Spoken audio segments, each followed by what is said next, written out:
Hi, we're Kit Connor and Joe Locke, And we play Nick and Charlie in Netflix's Heartstopper. and this is our Attitude cover sheet.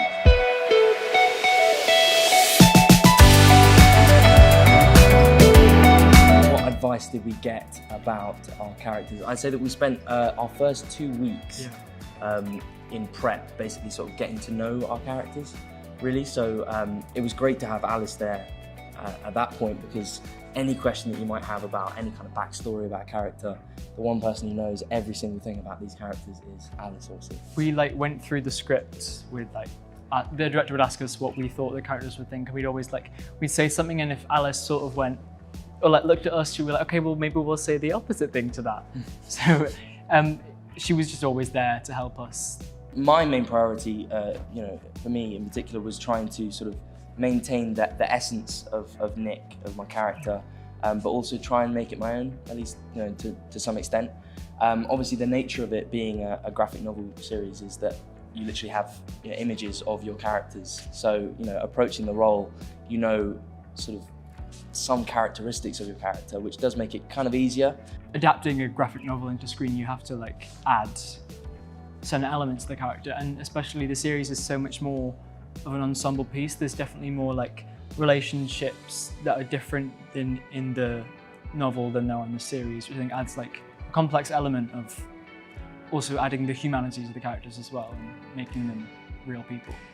Well, I think the representation in modern day media, it's getting better, but there are never enough queer sort of stories being shown on screen. For example, we have Yaz, and there just aren't enough trans actors or actresses on screen in media at the moment, and that's something that hopefully the show will prove to everyone, that Yaz gives an incredible performance in the show, and I think that Yaz is one of the best performances in this show, honestly. One of the ones that I enjoyed the most. I think becomes a stage where people start talking about diversity for the sake of diversity, and I don't think that is a fair argument for any situation, because I think our show is an example of how that isn't a fair thing for people to say, because the amount of talent and reality that comes from having a diverse cast and everyone from different walks of life, I think it adds an element of truth to the story, almost. Yeah. The year before the series is set, Charlie has experiences really bad bullying, but I was never bullied at school, but there were definitely people who would say things or make me not want to walk down certain corridors when I knew they'd be there. I think that definitely puts into Charlie's story, in that I don't think that it's because of sexuality almost. I think it's just, if you are different or if you do not fit in with the norm of what society is, people will pick up on that. And I think that our show celebrates those differences, and instead of making them something for a weakness, it's almost seen as a strength. And I think also one of the great things about this cast is that me and Joe, for example, are still in school. So we are very much somewhat. So we're still very much sort of immersed by that world of because it's a different world being in school. Everything. Even these smaller things feel massive, and I think that does sort of translate onto screen.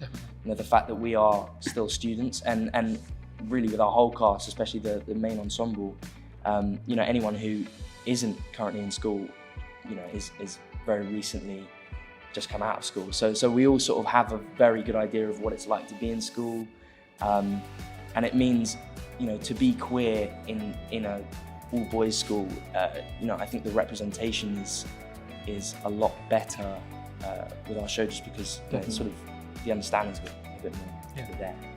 What did we learn about ourselves? I think, why don't you start, Joe? Why don't you start? I'll start. I don't think I really knew myself before.